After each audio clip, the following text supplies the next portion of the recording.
लातूर जिल्ह्यातला सोयाबीन उत्पादक शेतकरी जो आहे तो पावसाअभावी अडचणीत आपल्याला पाहायला मिळतं आहे। लातूर जिल्ह्यातले बहुतांश सोयाबीनचे जे पिकं आहेत ते पूर्णपणे पावसाअभावी किंवा पाण्याअभावी सुकायला लागलेली आहेत आणि ही पिकं वाचवण्यासाठीची धावपळ जी आहे ती शेतकरी करताना आपल्याला पाहायला मिळतो आहे। लातूर जिल्ह्यातले जे काही पाणवटे आहेत किंवा जे प्रकल्प आहेत ते ठाक पडायला सुरुवात झाली। त्यानं लातूर जिल्ह्यातले शेतकरी सोयाबीनचं उत्पादन घेतात, मात्र यावर्षी सोयाबीनला मोठा फटका जो आहे तो पावसाअभावी बसताना आपल्याला पाहायला मिळतात। लातूर जिल्ह्यामध्ये मोठा पाऊस झालेला नाही, त्यामुळे शेतकरी कुठेतरी चिंतेत असले आपल्याला पाहायला मिळतात। औसा तालुक्यातल्या मोगरगा गावच्या शिवारामध्ये आपण आहोत आणि शेतकऱ्यांकडून जाणून घेणार आहोत की नेमकी काय परिस्थिती झाली आहे आणि पिकं वाचवण्यासाठी म्हणून काय धडपड करतायत आणि सरकारकडे काय मागणी आहे। मामा, काय अवस्था झाली आहे?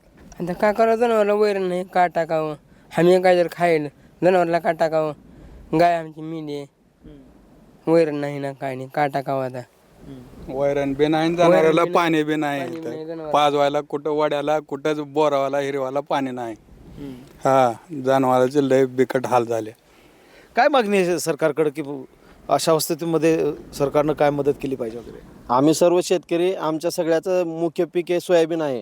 आज आमचं सोयाबीन हे कोमेजून गेलेलं आहे आणि पूर्ण फुलं वगैरे गळून गेलेलं आहे। आमचं 0% उत्पादनच होऊ शकत नाही अशी अवस्था झालेली आहे आणि आमच्या लेकरावाचं शिक्षण हे ते बरेच प्रश्न आज आमच्या समोर उभे आहेत। सरकारला आमची एकच मागणी आहे, गेल्या वर्षीचा 17,500 प्रमाणे तुम्ही विमा जे जाहीर केलेले आहेत उजनीमध्ये येऊन तो विमा द्यावा आणि सरसकट 2 लाखापर्यंतची कर्जमाफी करावी।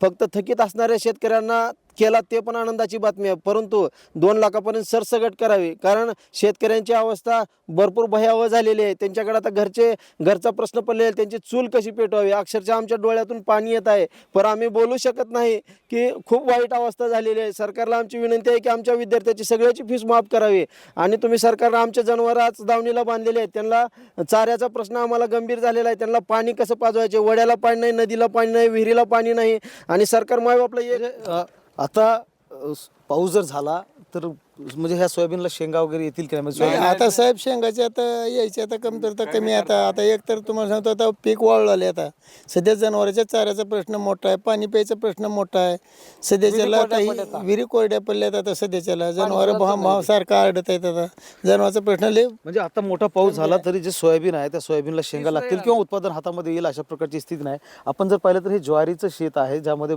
आपण पाहू शकतो ह्याची वाढ जी आहे ती पावसाअभावी खुंटलेली आहे आणि शेतकऱ्याच्या हातात हे ज्वारीचं पीक येईल अशा प्रकारची स्थिती नाही। तर बाजूला हे सोयाबीन आहे, जे सोयाबीन पूर्ण मुळापासून जे आहेत ते आता सुकायला सुरुवात झालेली आहे, याची वाढ खुंटलेली आहे पावसाअभावी आणि आता जर मोठा पाऊस झाला तरी देखील या सोयाबीनला आता शेंगा लगडतील आणि 4 पैसे शेतकऱ्याच्या पदरात पडतील अशा प्रकारची अवस्था जी आहे ती अजिबात नाही आहे। महेंद्र जोंधळे, TV9 मराठी, लातूर।